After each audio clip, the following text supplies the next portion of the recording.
J'ai 83 ans. Je m'appelle Marguerite et mardi dernier matin, j'ai appris qu'Arthur Monroe était mort dans son sommeil. Nous ne nous étions pas parlé depuis 47 ans. Mais quand sa fille a appelé pour me le dire, parce qu'apparemment j'étais toujours inscrite dans son carnet d'adresses sous Vieux Amis, je me suis assise à ma table de cuisine et j'ai pleuré pour des raisons que je ne comprends toujours pas complètement. Il avait 71 ans, sans avertissement. Il s'est simplement couché et ne s'est jamais réveillé. Sa fille a dit qu'il semblait aller bien la veille au soir. Il avait regardé la télévision, s'était préparé un sandwich, avait embrassé sa femme pour lui souhaiter bonne nuit. Et puis quelque part entre minuit et l'aube, son cœur s'est juste arrêté. Elle ne savait pas pourquoi elle m'appelait, mais elle a dit que son père avait mentionné mon nom une fois, il y a des années, lors d'une conversation sur les regrets. Et elle pensait que je devais le savoir. J'ai raccroché le téléphone et je suis restée très immobile. Parce qu'Arthur et moi avions maintenant quelque chose en commun.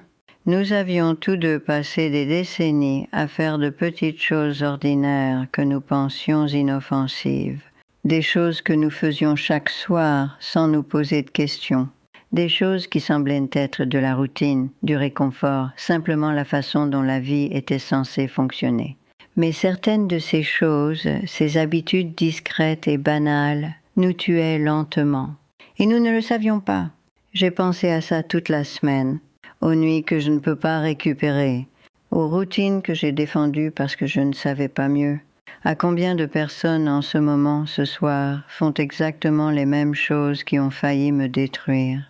Alors je vais vous dire ce que j'ai fait. Pas parce que j'essaie de vous faire peur, mais parce que si vous avez plus de 70 ans, ou si vous aimez quelqu'un qui en a, vous méritez de savoir ce que je ne savais pas.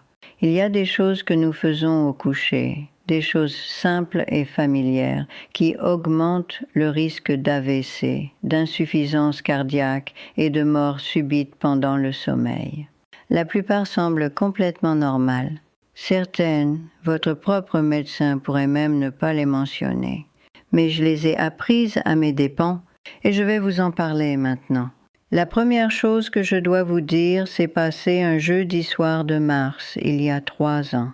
J'étais debout dans ma cuisine à 22h30, en train de réchauffer des restes de rôti au micro-ondes. J'avais déjà dîné à 17h, mais j'avais de nouveau faim. Ou peut-être que je m'ennuyais simplement, je ne m'en souviens plus. Ce dont je me souviens, c'est à quel point c'était agréable de m'asseoir à table avec une assiette pleine, de la nourriture chaude, un verre de lait et la télévision allumée dans la pièce d'à côté. J'avais l'impression de prendre soin de moi. J'avais l'impression de l'avoir mérité. J'ai mangé lentement. Toute finie. Lavé l'assiette. Brossé mes dents. Et je me suis couchée en me sentant satisfaite. 2 heures plus tard, je me suis réveillée en m'étouffant. Pas en toussant, en m'étouffant, comme si quelque chose remontait dans ma gorge de l'intérieur. Ma poitrine brûlait. Ma bouche s'est remplie d'acide amer. Je me suis redressée en haletant, terrifiée, convaincue que j'allais mourir. Il a fallu 20 minutes pour que la sensation passe. Je n'ai pas dormi le reste de la nuit. Le lendemain matin, j'ai appelé ma fille Léa. C'est la plus jeune. Celle qui demande encore comment je vais et attend une vraie réponse. Je lui ai raconté ce qui s'était passé. Elle n'a pas semblé surprise. « Maman, a-t-elle dit, tu ne peux plus manger comme ça avant de te coucher. Ton corps ne fonctionne plus de la même façon qu'avant. » Je me suis immédiatement sentie sur la défensive. J'ai mangé avant de me coucher toute ma vie. « Je sais, a-t-elle dit. Mais tu n'es plus jeune. » J'ai raccroché contrariée. Parce que je ne voulais pas qu'on me dise ce que je pouvais ou ne pouvais pas faire dans ma propre maison. Et parce qu'entendre son enfant dire « tu n'es plus jeune » donne l'impression d'être effacé. Mais c'est arrivé de nouveau 2 nuits plus tard, et puis encore la semaine suivante. Alors j'ai essayé de manger plus tôt, juste un peu, peut-être 21h au lieu de 22h30. Ça n'a pas aidé. J'ai essayé des portions plus petites. Je me réveillais quand même avec de l'acide qui me griffait la gorge. J'ai essayé différents aliments, de la soupe au lieu de viande, du pain grillé au lieu de gratin, ça n'avait pas d'importance. Mon corps rejetait tout dès que je m'allongeais. Une nuit, je me suis réveillée si violemment que j'ai vomi dans le lavabo de la salle de bain. Mes mains tremblaient. Mon cœur battait la chamade. Et je me suis assise sur le bord de la baignoire après, en pleurant, parce que je me sentais humiliée et petite, et comme si mon propre corps s'était retourné contre moi. C'est à ce moment-là que j'ai commencé à dormir dans le fauteuil inclinable. Je me suis dit que c'était temporaire, juste le temps de comprendre ce qui n'allait pas. Mais des semaines ont passé, puis des mois. Je ne pouvais plus m'allonger à plat sans que la brûlure ne commence presque immédiatement. Ma fille Suzanne est venue me rendre visite et m'a trouvée endormie dans le fauteuil à 7 heures du matin, encore dans les vêtements de la veille. « Maman, ce n'est pas normal, a-t-elle dit. J'ai réagi sèchement.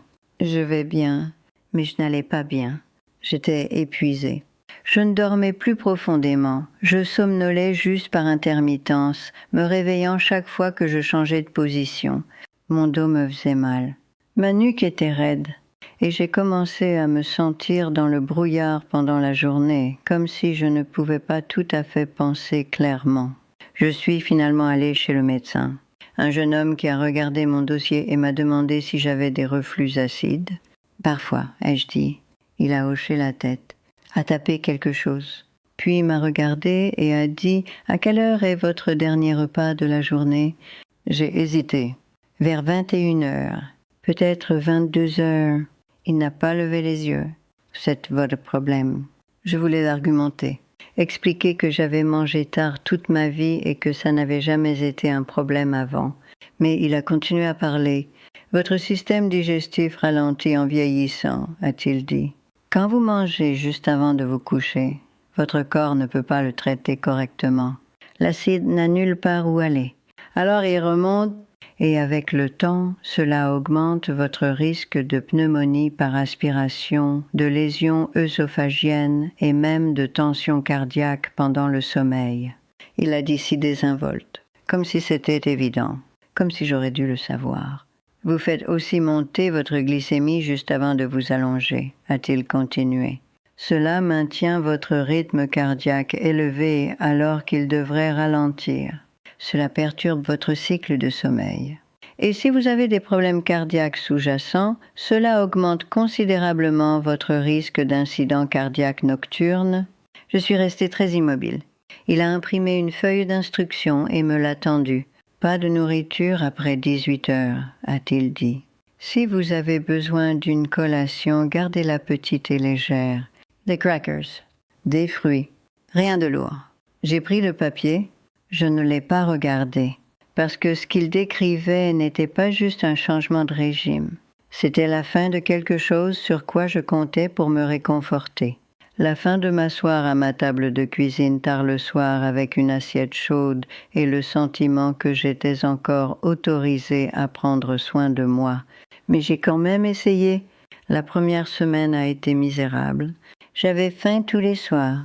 Mon estomac gargouillait vers 21 heures et je restais assise dans le salon à fixer l'horloge, attendant le matin. Mais lentement, si lentement que je l'ai à peine remarqué, la brûlure s'est arrêtée. J'ai recommencé à dormir dans mon lit. J'ai arrêté de me réveiller en m'étouffant. Et un matin, je me suis réveillée naturellement, sans douleur, et j'ai réalisé que j'avais dormi toute la nuit pour la première fois en des mois. C'était comme un petit miracle. Mais voici ce que personne ne vous dit. Renoncer à ce repas tardif donnait l'impression de perdre quelque chose que je ne savais pas avoir le droit de pleurer. Ce n'était pas juste de la nourriture. C'était la routine. C'était le sentiment d'avoir le contrôle de ma propre vie, même dans les plus petites choses. Et j'ai dû laisser tomber. Pas parce que je le voulais, mais parce que mon corps ne me donnait plus le choix. La deuxième chose que je dois vous dire, c'est passé 6 mois plus tard. J'ai commencé à me réveiller chaque nuit à 2 heures du matin, parfois 2 fois, parfois 3 fois, pas à cause de la douleur, pas parce que j'avais froid ou que j'étais inconfortable, mais parce que je devais aller aux toilettes, urgemment. Le genre d'urgence qui vous fait rejeter les couvertures et traverser la pièce à moitié endormi, en espérant y arriver à temps. Au début, je pensais que c'était juste l'âge. Tout le monde de mon âge se lève la nuit. C'est normal. Attends-deux. Mais ça arrivait chaque nuit, plusieurs fois, et je commençais à en ressentir les effets. Je me réveillais groggy, désorientée. Ma tête tournait quand je me levais trop vite. Et une nuit, j'étais à mi-chemin de la salle de bain quand ma vision est devenue noire et j'ai dû m'accrocher au mur pour ne pas tomber. Je suis restée là dans le couloir, le cœur battant, terrifiée par ce qui avait failli arriver. Parce que je sais ce qu'une chute signifie à mon âge. Je l'ai vu. Ma voisine Dorothée est tombée dans sa salle de bain il y a 2 ans et s'est cassé la hanche. Elle ne s'en est jamais complètement remise.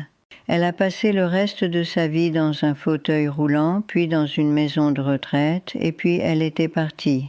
Je ne voulais pas que ce soit moi, alors j'ai commencé à faire attention. Essayer de comprendre pourquoi ça arrivait. Et puis un soir, j'ai réalisé, je buvais de l'eau constamment, toute la journée, mais surtout le soir. J'avais lu quelque part que l'hydratation était importante, que les personnes âgées ne boivent pas assez d'eau et que la déshydratation était dangereuse. Alors j'avais commencé à garder un verre sur la table à côté de moi pendant que je regardais la télévision. Je sirotais sans réfléchir, le remplissais, sirotais encore. Au coucher, j'avais consommé 2 ou 3 verres pleins en l'espace de quelques heures. Et puis je passais toute la nuit à le payer. Je l'ai mentionné à Sarah un après-midi quand elle est passée déposer Emma. Sarah est ma voisine, 2 portes plus loin. Nous ne sommes pas de la famille, mais nous avons développé un rythme au fil des années. Petite faveur, compagnie tranquille, le genre de relation qui fonctionne parce qu'aucune de nous ne demande trop. Elle était debout dans ma cuisine et je remplissais mon verre d'eau pour la 3e fois à cette heure-là. Elle y a jeté un coup d'œil. Vous buvez autant tous les soirs. Je suis censée rester hydratée, ai-je dit. Elle a hoché la tête lentement, mais peut-être pas juste avant de vous coucher. Je me suis de nouveau sentie sur la défensive. Le médecin a dit « Je sais », m'a-t-elle interrompu doucement. Mais ma mère faisait la même chose. Elle se réveillait 4 ou 5 fois par nuit, et son médecin lui a dit d'arrêter de boire après 18 heures. Je l'ai fixée. Elle ne voulait pas, a continué Sarah. Elle pensait que c'était mauvais pour la santé, mais une fois qu'elle a essayé, elle a recommencé à dormir toute la nuit. Et elle a arrêté de tomber. Le mot « tomber » m'a frappé plus fort que prévu, parce que j'avais eu de la chance jusqu'à présent, mais la chance ne dure pas éternellement. Alors j'ai essayé, j'ai arrêté de boire quoi que ce soit après le dîner. Si j'avais soif le soir, je prenais de petites gorgées, juste assez pour mouiller ma bouche, pas assez pour remplir ma vessie. Les premières nuits ont été inconfortables. Je me réveillais avec la gorge sèche et je pensais à aller chercher de l'eau. Mais j'ai résisté. Et puis quelque chose a changé. J'ai commencé à dormir plus longtemps, 4 heures, puis 5, puis 6. J'ai arrêté de me réveiller paniquée. Arrêter de tituber dans le noir, arrêter de m'accrocher au mur pour me stabiliser. Un matin, je me suis réveillée et j'ai réalisé que j'avais dormi toute la nuit sans me lever une seule fois. Je ne peux pas décrire ce que j'ai ressenti. Ce n'était pas juste du soulagement, c'était de la sécurité, parce que je n'avais plus peur de tomber. Mais voici ce qui me hantait. Je faisais ça depuis des années. Boire de l'eau tard le soir parce que je pensais que c'était la bonne chose à faire. Et pendant tout ce temps, j'augmentais mon risque de chute qui aurait pu tout finir. Personne ne me l'avait dit. J'ai dû le découvrir moi-même. Et je continue de me demander combien d'autres personnes font la même chose en ce moment. Ce soir, pensant qu'elles prennent soin d'elles, alors qu'en réalité, elles se mettent en danger. Je vais continuer, parce qu'il y a plus, et certaines choses vont vous surprendre. Mais d'abord, je dois faire une pause juste un moment, parce que si vous êtes encore là, si vous écoutez toujours, je veux que vous sachiez que je vous vois. Je sais ce que c'est de sentir que votre corps vous trahit, de réaliser que les choses que vous avez toujours faites ne fonctionnent plus. C'est dur et c'est solitaire. Et personne ne vous prévient à quel point vieillir est juste une perte. Mais vous n'êtes pas seul. Et vous n'avez pas à comprendre ça toute seule. Restez avec moi, parce que ce que je vais vous dire ensuite pourrait être la chose la plus importante que je dise. La troisième chose s'est passée en plein hiver. J'ai toujours gardé ma maison chaude. Richard avait l'habitude de s'en plaindre. Il disait que je gaspillais de l'argent, que nous n'avions pas besoin de régler le thermostat aussi haut. Mais après sa mort, j'ai commencé à le monter encore plus, surtout la nuit. Il y a quelque chose dans le fait d'avoir froid qui donne une impression d'insécurité quand on est seul, comme si on ne prenait pas soin de vous. Alors je réglais le chauffage à 23-24 degrés. J'enfilais un pyjama en flanelle. J'empilais 2 couettes lourdes sur le lit. Parfois, je portais même des chaussettes pour dormir. Et je me réveillais trempée. Pas juste chaude, trempée. Ma taille d'oreiller était humide. Ma chemise de nuit collait à ma peau. Je rejetais les couvertures au milieu de la nuit, gelée et en surchauffe en même temps, incapable de me mettre à l'aise. Je me disais que c'était juste des sueurs nocturnes, les hormones, l'âge, des choses que les femmes de mon âge sont censées accepter sans se plaindre. Mais ça arrivait chaque nuit, et je ne dormais pas. Je me tournais et me retournais pendant des heures, me réveillais avec des maux de tête, me sentais dans le brouillard et irritable toute la journée. Un matin, Emma l'a remarqué. Elle était assise à ma table de cuisine en faisant ses devoirs pendant que je lui préparais une collation après l'école.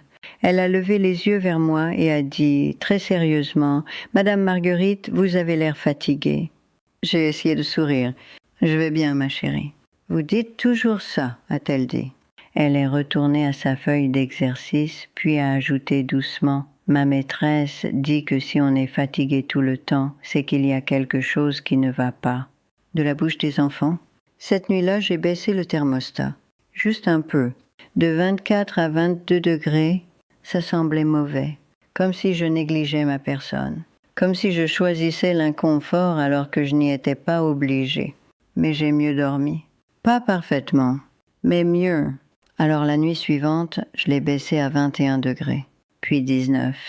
Et quelque chose d'étrange s'est produit. J'ai arrêté de me réveiller en surchauffe. J'ai arrêté de rejeter les couvertures. Et j'ai commencé à dormir plus profondément que je ne l'avais fait en des mois. Je l'ai mentionné à mon médecin lors d'un rendez-vous de suivi. Elle n'a pas semblé surprise. « Votre corps a besoin de se refroidir pour bien dormir », a-t-elle dit. « Quand vous avez trop chaud, votre cœur travaille plus dur pour essayer de réguler votre température. Cela vous maintient dans des stades de sommeil plus légers.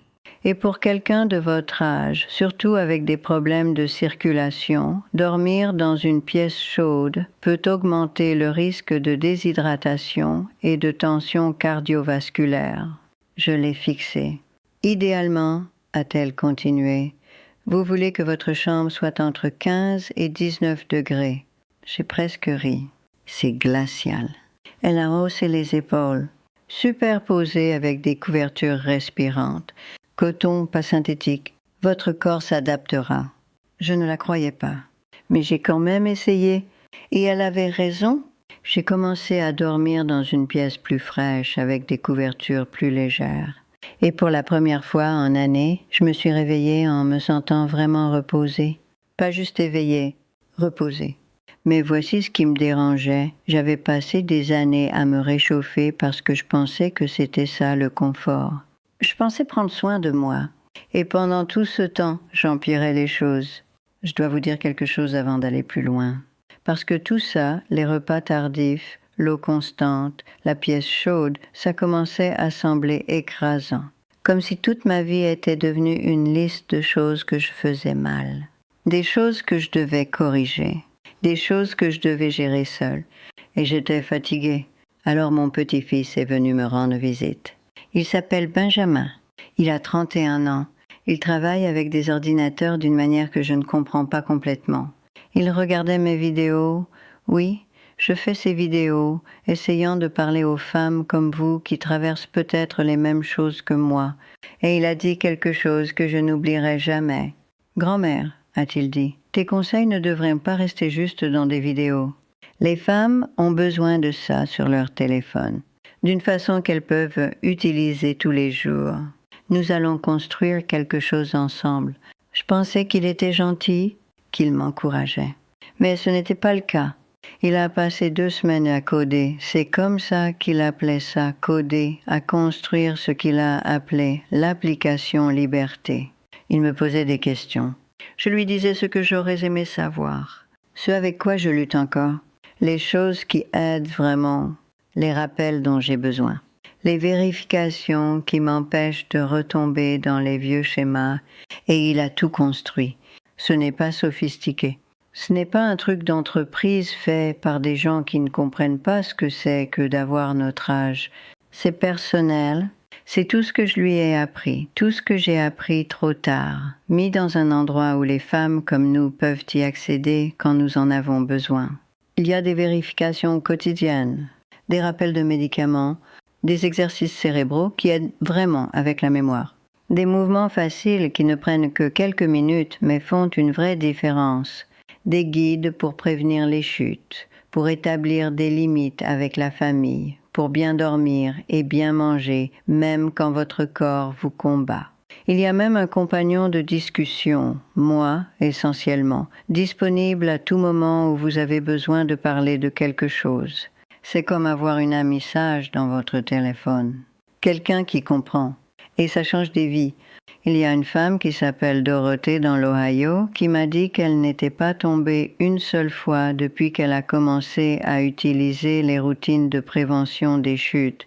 Hélène dans le Tennessee a dit que les rappels de médicaments lui ont évité une interaction dangereuse que son médecin avait presque manquée.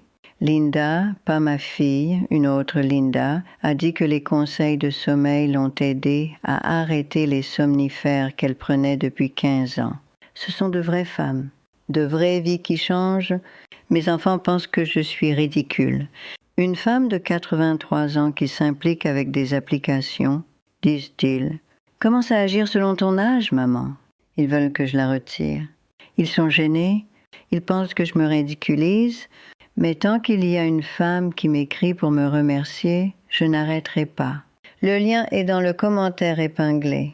Il est là si vous en avez besoin. Pas de pression, mais c'est quelque chose que nous avons fait ensemble, Benjamin et moi. Et je pense que ça pourrait vous aider comme ça m'a aidé. Maintenant, la 4e chose. Celle-ci a failli me tuer. J'avais toujours dormi sur le dos. Toute ma vie, ça semblait naturel, comfortable. La façon dont le sommeil était censé être.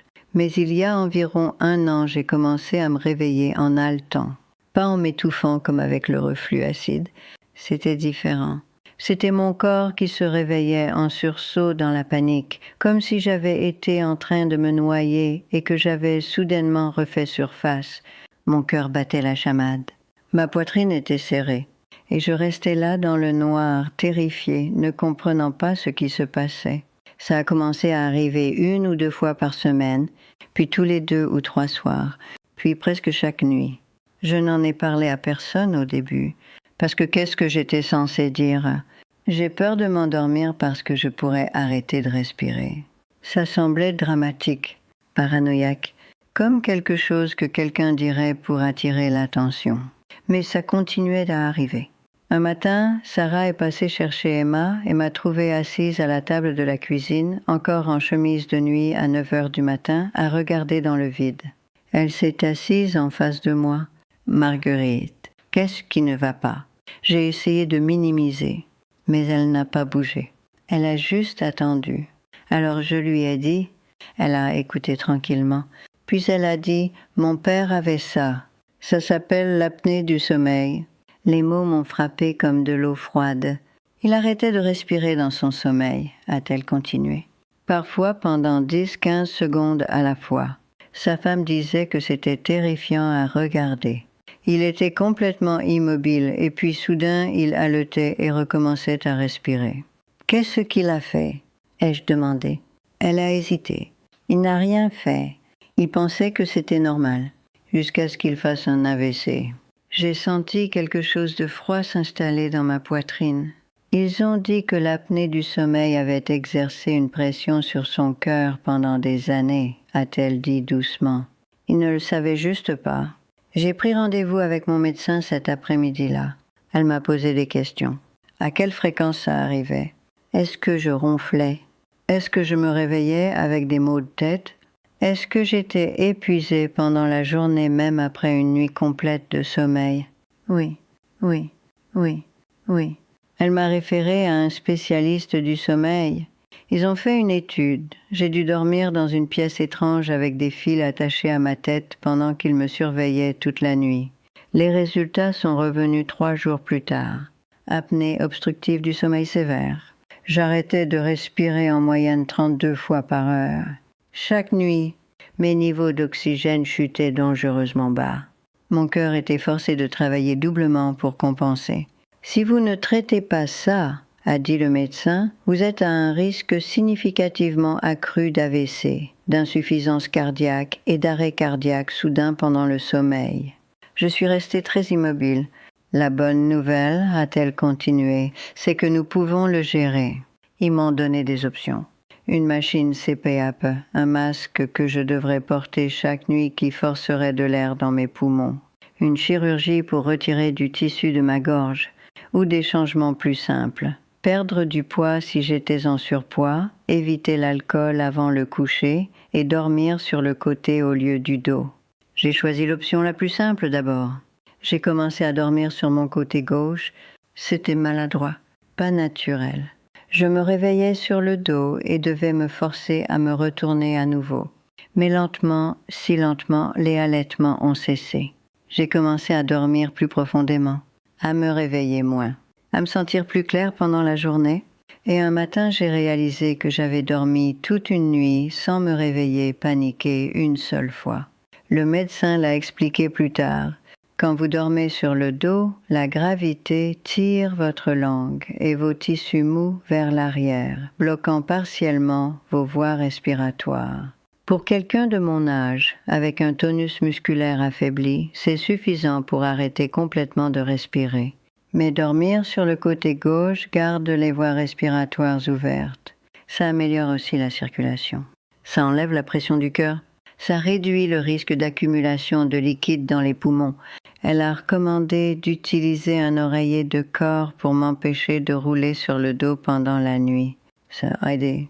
Mais voici ce qui me hante à propos de celle-ci. J'ai tout fait dans mon sommeil. Lentement, silencieusement, pendant des mois, peut-être des années, et je n'en avais aucune idée. Si Sarah ne m'avait pas parlé de son père, j'aurais peut-être ignoré ça. Rejeté ça comme du stress, comme l'âge, comme quelque chose qui finirait par disparaître tout seul, et ça aurait pu me tuer. Je continue de penser à Arthur. Ah, s'il savait. S'il se réveillait en haletant la nuit et se disait que ce n'était rien. Si quelqu'un l'avait prévenu des choses que je vous dis maintenant, ou s'il s'est juste couché un soir, comme il l'avait fait 1000 fois auparavant, et ne s'est jamais réveillé, je ne le saurais jamais. Mais je sais ceci, la plupart des choses qui nous mettent en danger après 70 ans ne sont pas dramatiques. Ce ne sont pas des catastrophes soudaines qui arrivent sans avertissement. Elles sont petites, ordinaires, des choses que nous avons faites toute notre vie sans y penser à 2 fois. Manger tard, boire trop d'eau avant le coucher, garder la pièce trop chaude, dormir dans la mauvaise position. Elles semblent inoffensives, confortables, comme des routines que nous avons gagné le droit de garder, jusqu'à ce qu'elles ne soient plus inoffensives. Et au moment où vous réalisez que quelque chose ne va pas, vous avez déjà perdu des mois, peut-être des années, à un mauvais sommeil, à une tension inutile sur votre cœur et à des risques que vous ne saviez même pas que vous preniez. Je n'essaie pas de vous faire peur, mais j'essaye de vous dire la vérité, parce que personne ne me l'a dit. J'ai dû le découvrir moi-même, par essai et erreur, et des nuits passées terrifiées dans le noir, et des médecins qui ont finalement expliqué ce que mon corps essayait de me dire depuis le début. Et je ne veux pas que ce soit votre histoire.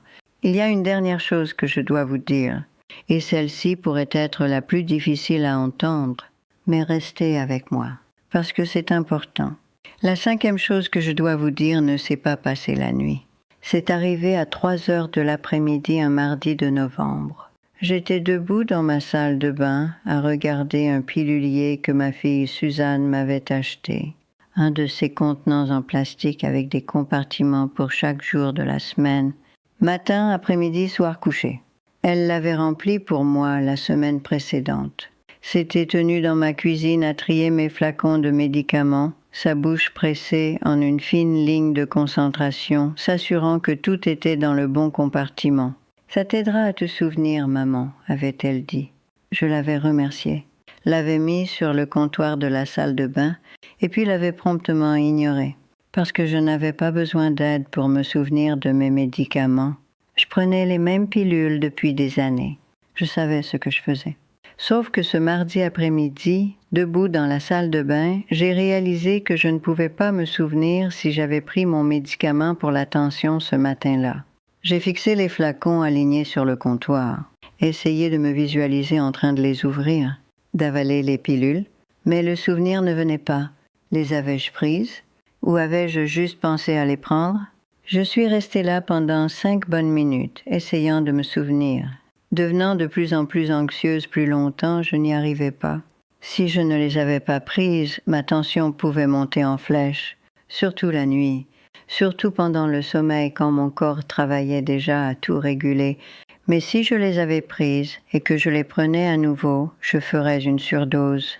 Ma tension pourrait chuter dangereusement bas. Je pourrais m'évanouir, tomber, me cogner la tête. Les 2 options semblaient terrifiantes. Alors je ne les ai pas prises. Je me suis convaincue que je l'avais probablement fait. Et j'ai continué ma journée en portant un bourdonnement sourd d'inquiétude qui ne s'est jamais vraiment dissipé. Cette nuit-là, je n'ai pas pu dormir.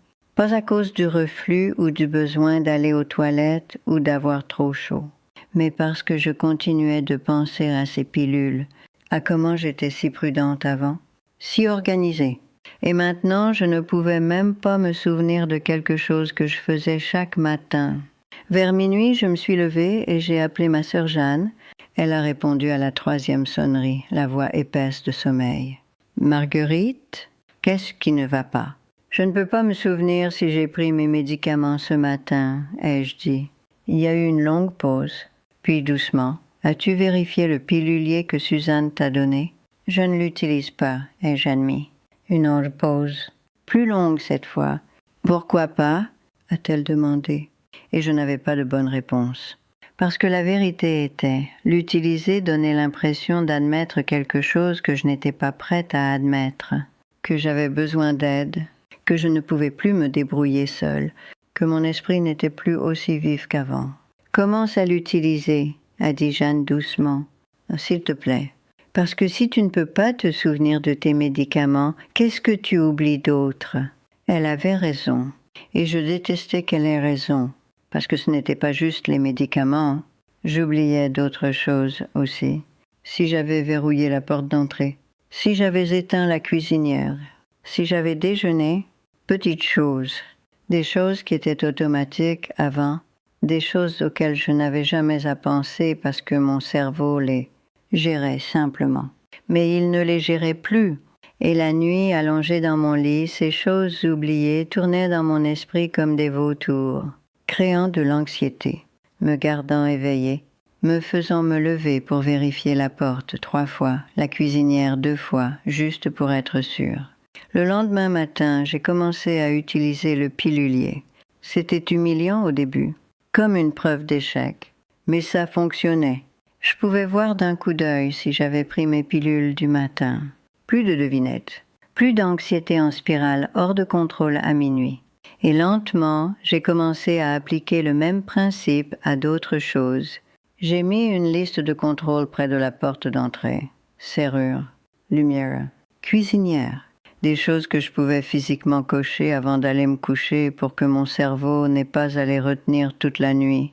J'ai commencé à écrire quand je mangeais, pas pour compter les calories ou quoi que ce soit de ce genre, juste pour avoir une preuve, pour ne pas rester éveillée à 22 heures à me demander si j'avais dîné. Ça semble si simple, enfantin même, mais ça a tout changé. parce que l'anxiété qui me gardait éveillée, la boucle constante de « l'ai-je fait, ne l'ai-je pas fait, je ne me souviens pas » a commencé à se calmer. Et j'ai recommencé à dormir. Mais voici ce à quoi je ne m'attendais pas. Les problèmes de mémoire ont empiré. Pas dramatiquement. Pas du jour au lendemain, mais graduellement. Semaine après semaine. Mois après mois. Je parlais à Emma et j'oubliais un mot au milieu d'une phrase. J'entrais dans une pièce et perdais complètement la trace de pourquoi j'y étais allée. Je racontais à Sarah une histoire que je lui avais déjà racontée 3 jours plus tôt. Elle ne me corrigeait jamais. Écoutait juste patiemment, comme si c'était la première fois. Mais je savais, et ça me faisait peur, parce que j'avais vu ma mère s'éloigner comme ça, lentement, oubliant d'abord les noms, puis les visages, puis où elle était. Jusqu'à ce qu'elle ne reconnaisse plus aucun de nous, je ne voulais pas que ce soit moi. Alors j'ai interrogé mon médecin à ce sujet lors de mon prochain rendez-vous. Elle a fait des tests, des évaluations cognitives, des exercices de mémoire, m'a posé des questions sur les dates et les noms et ce que j'avais mangé au petit déjeuner. Les résultats sont revenus normaux. Déclin cognitif approprié à l'âge, a-t-elle appelé ça. Pas de démence, pas d'Alzheimer, juste l'âge.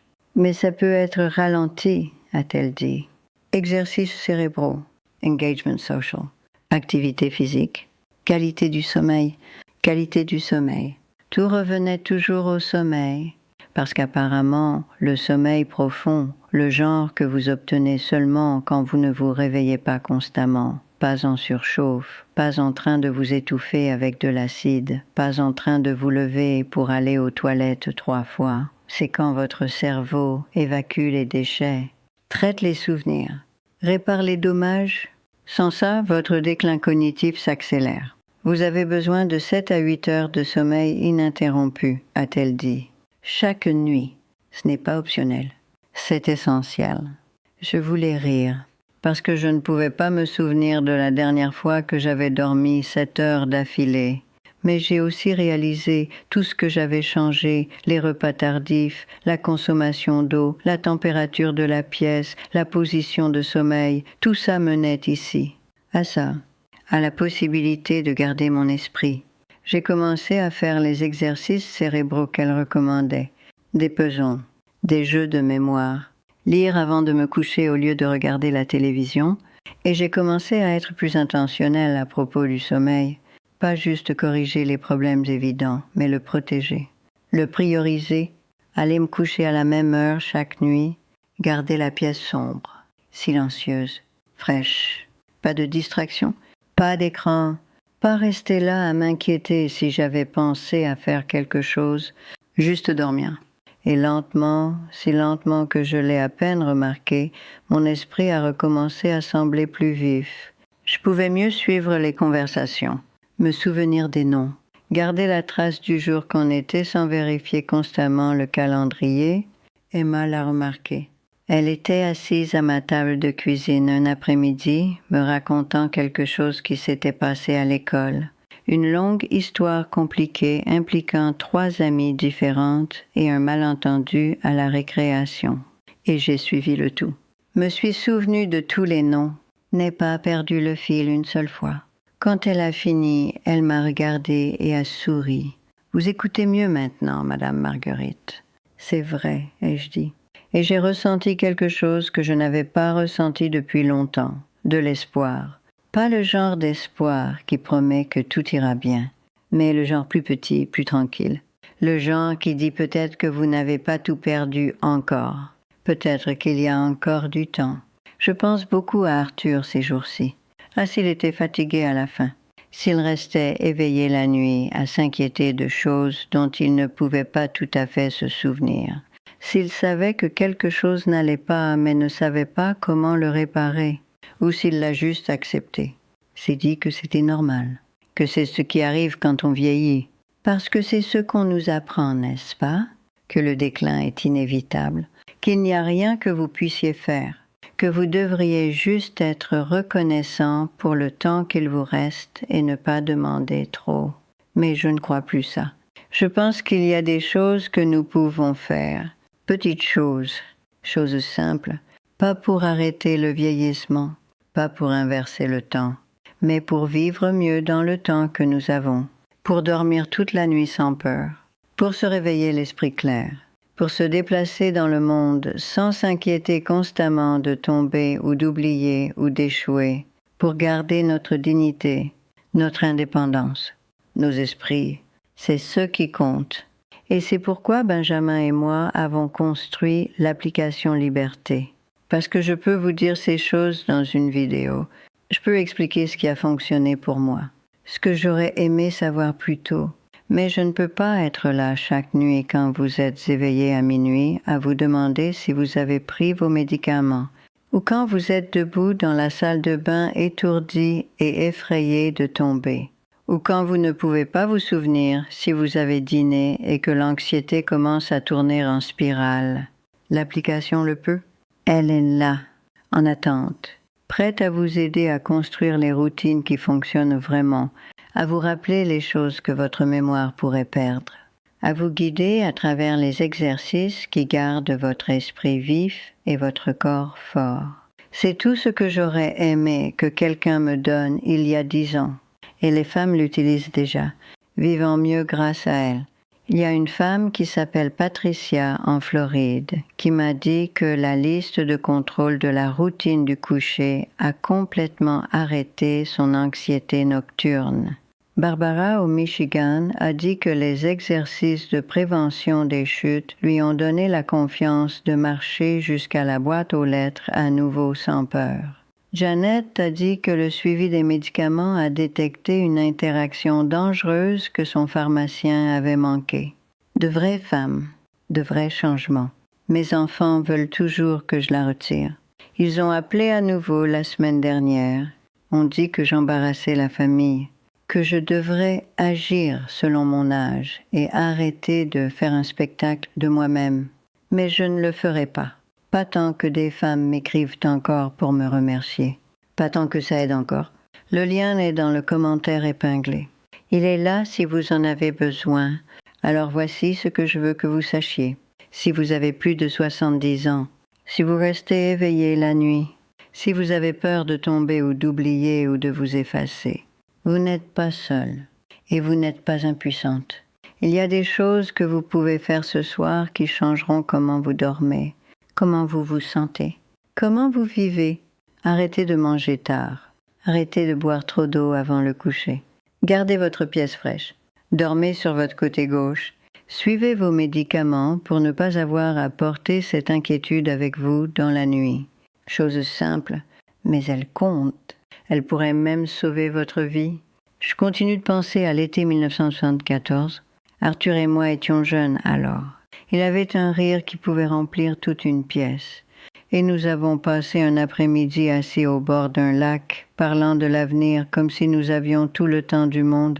Je ne me souviens pas de ce dont nous avons parlé. Juste que c'était facile. Sûr.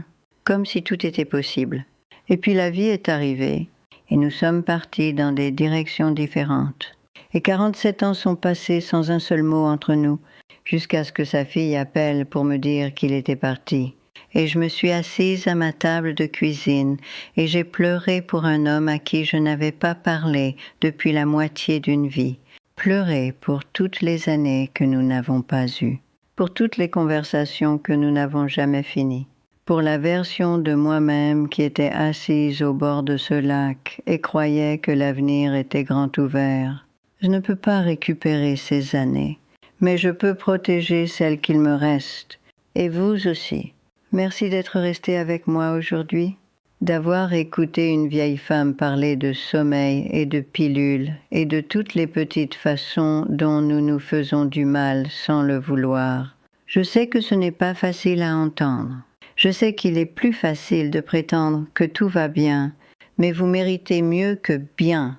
Vous méritez de dormir toute la nuit, de vous réveiller sans peur, de garder votre esprit et votre force et votre indépendance aussi longtemps que possible, et je crois que vous le pouvez, vraiment.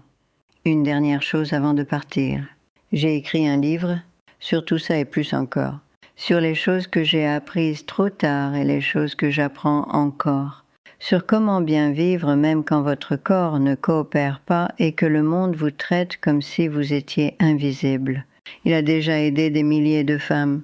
Des femmes qui se sentaient perdues et effrayées et seules. Des femmes qui pensaient qu'il était trop tard pour changer quoi que ce soit. Mais mes enfants pensent que je devrais le retirer aussi. Ils disent que je suis folle. Que je fais des histoires? Je pourrais les écouter. Je ne sais pas encore. Mais si vous le voulez, il est dans le commentaire épinglé. En ce moment, n'attendez pas, parce que je ne peux pas promettre qu'il sera là demain. Et si ça vous aide, ne serait-ce que la moitié de ce que ça m'a aidé de l'écrire, ça en vaudra la peine. Merci d'elle. Je vous reparlerai bientôt.